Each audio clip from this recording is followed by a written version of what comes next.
আজ market open হতে positivity show করে উপর দিকে যাওয়ার পর ওখানে ট্র্যাপ করে নিচে লোয়ার লো লাগিয়ে আসছে। আর আমি এই টাইমেই ট্রেন্ডের সাথে দুটো ট্রেড অলরেডি টার্গেট হিট হয়ে গেছে। এবার সাপোর্ট লেভেলে ইনভাইট করছে তৃতীয় ট্রেডটা নেওয়ার জন্য আমি তৈরি হচ্ছি। অলরেডি এসএল বা টার্গেট আমি সেট করে দিয়েছি, এবার দেখা যাক কি হয়। আর আসুন এই ট্রেডটা নেওয়ার পেছনে কারণ কি ছিল সেটাই বোঝার চেষ্টা করি। দেখুন, মার্কেট যখন হায়ার হাই তৈরি করে উপর সাইডে যাচ্ছে আর উপরে দেখুন ট্র্যাপ করে একদমই একটা লম্বা রেড ক্যান্ডেলেই পুরো ট্রেড লাইনকে ভেঙে তারপরে দুটো ক্যান্ডেলে আমার টার্গেট হিট হয়ে গেছে। তারপর থেকেই দেখুন ট্রেন্ড অলরেডি চেঞ্জ হয়ে গেছে আর একবারও রিকভার করে আর হায়ার হাই তৈরি করতে মার্কেট কিন্তু পারেনি।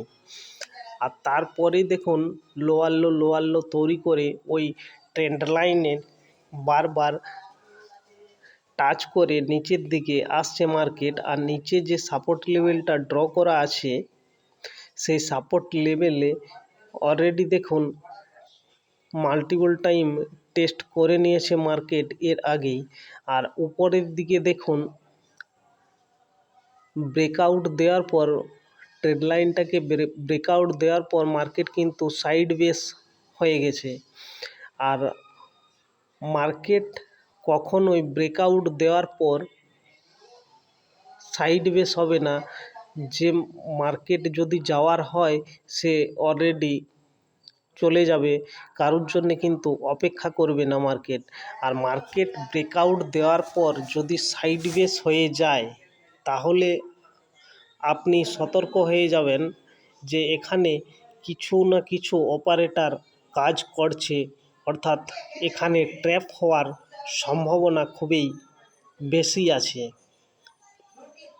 এবার দেখুন যখনই এর এন্ট্রি পয়েন্টটা আলাদা আছে, কারণ যে উপর থেকে ট্রেড লাইনটা আসছে বারবার টাচ করে মার্কেট কিন্তু নিচের দিকে আসছে। দেখুন এন্ট্রি আমি তখনই করেছি যখন ওই সাইড বেস থেকে এসে মার্কেট কিন্তু এই ট্রেড লাইনের নিচে একটা ক্যান্ডেল ক্লোজিং দিয়েছে, তারপরেই কিন্তু আমি এইখানে ট্রেডটা এন্ট্রি করেছি। তার আগে কিন্তু এন্ট্রি আমি এই ট্রেডে করিনি।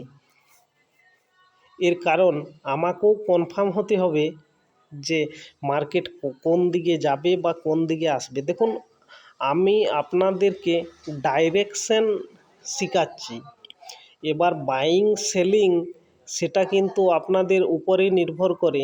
আর জিরো হিরো ট্রেডের এন্ট্রি এটা কিন্তু না। জিরো হিরো ট্রেডের এন্ট্রি এই যে নিচের যে সাপোর্ট লেভেলটা আছে এই সাপোর্ট লেভেলকে ব্রেকআউট দেওয়ার পরেই জিরো হিরো ট্রেড হবে, তার আগে কিন্তু জিরো হিরো ট্রেড হবে না। তার কারণ দেখুন ট্রেড লাইনকে উপরে ব্রেকআউট দিয়ে সাইড বেস অলরেডি মার্কেট হয়ে গেছে।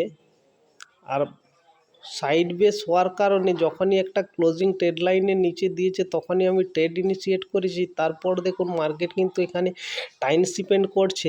এর কারণ হলো এর নিচে যে সাপোর্ট লেভেলটা ড্র করা আছে এই সাপোর্ট লেভেলটার জন্যই এখানে কিন্তু অতিরিক্ত আবার বায়ারকে ইনভাইট করছে। অর্থাৎ এখানে ধরুন অপারেটরকে 1 কোটি কোয়ান্টিটি সেল করার ইচ্ছা অপারেটরের, সে কিন্তু এখানে 1 কোটি কোয়ান্টিটি কিন্তু সেল করতে পারছে না। কারণ 1 কোটি বায়ার না এলে 1 কোটি কোয়ান্টিটি সেল করতে কিন্তু অপারেটর কোনো দিনই পারবে না।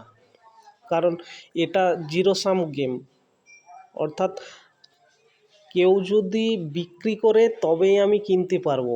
অর্থাৎ মার্কেটে বায়ার এবং সেলার দুটোই কিন্তু সমান সমানই থাকে। সমান সমান না হলে ট্রেডটা কোনো এক্সিকিউটই হবে না। তার একটা অন্য লজিক আছে। ব্যাপারটা হলো যে এখানে জিরো সাম গেম এই এফএনও ট্রেডিং, দেখুন একটা ক্যান্ডেলে আমার টার্গেট হিট করে দিয়েছে অলরেডি, 1:3 টার্গেট হিট হয়ে গেছে। দেখুন আমি যেটা বললাম যে এই সাপোর্ট লেভেলের নিচে আসার পরেই কিন্তু জিরো হিরো ট্রেড হওয়ার সম্ভাবনা আছে। তার আগে কিন্তু জিরো হিরো ট্রেড নেওয়ার কোনো জায়গা নেই। এবারে মার্কেট যে আবার যে নিচের যে সাপোর্ট লেভেলটা আছে না, ওই জায়গা পর্যন্ত মার্কেট কিন্তু আসার সম্ভাবনা আছে। কিন্তু একদমই যে আপনি যদি ভাবেন যে একদমই ওই জায়গাকে চলে আসবে, এমনটা কিন্তু না। তার উপরে দেখুন একটা সুইং লক্ষ্য করা যাচ্ছে, যেটা উপর দিকে ট্রেড লাইনটা ড্র করা আছে, ওই সুইং পর্যন্ত এসে কিন্তু অলরেডি চলে আসছে মার্কেট। ওই সুইংয়ে কিন্তু মার্কেট কিন্তু টাইম স্পেন্ড করবে, অর্থাৎ ইনভাইট করবে বায়ারকে ইনভাইট করার পর আবার কিন্তু নিচের দিকে মার্কেট আসবে। তার আগে কিন্তু আসবে না। মার্কেটের নিয়ম হচ্ছে এটাই, যে এখানে একটা ক্যান্ডেলে টার্গেট হিট করে দিয়েছে বলে এটা ভাববেন না যে আবার একটা ক্যান্ডেল দিয়ে দিবে পুরো এই সাপোর্ট পর্যন্ত আসবে, এমনটা কিন্তু না। উপরে যেহেতু ট্র্যাপ করেছে মার্কেট, প্রত্যেকটা সাপোর্ট লেভেলে বা প্রত্যেকটা ইম্পর্ট্যান্ট সুইংয়ে মার্কেট কিন্তু 2-4টা গ্রিন ক্যান্ডেল তৈরি করবে, তারপর আবার ব্রেকআউট দিয়ে নিচের দিকে আসবে। এই ব্রেকআউট কিন্তু রিয়েল হওয়ারই সম্ভাবনা থাকে। দেখুন প্রায় চলেই আইছে একদমই। ওখানে ওই যে একটা ডোজি ক্যান্ডেল তৈরি করেছে, ওটাই কিন্তু ইনভাইট ক্যান্ডেল। এই সাপোর্টকে যদি মার্কেট রেসপেক্ট না করে, মার্কেট যদি এরকম লম্বা ক্যান্ডেলে ব্রেকআউট দিয়ে দেয়, ব্রেকআউট দেওয়ার পর যদি সাইড বেস হয় বা ব্রেকআউট দেওয়ার পর কোনো ডোজি ক্যান্ডেল তৈরি করে, তাহলে আপনি বুঝে যাবেন যে মার্কেটে এখানে কিন্তু ট্র্যাপ করছে। আর জিরো হিরো ট্রেড এটাই। কিন্তু জিরো হিরো ট্রেডে আপনি এন্ট্রি করবেন, ঝপাকসে মার্কেট কিন্তু নিচে বা উপরে চলে যাবে, এরকমটা এন্ট্রি পয়েন্ট কিন্তু আলাদা।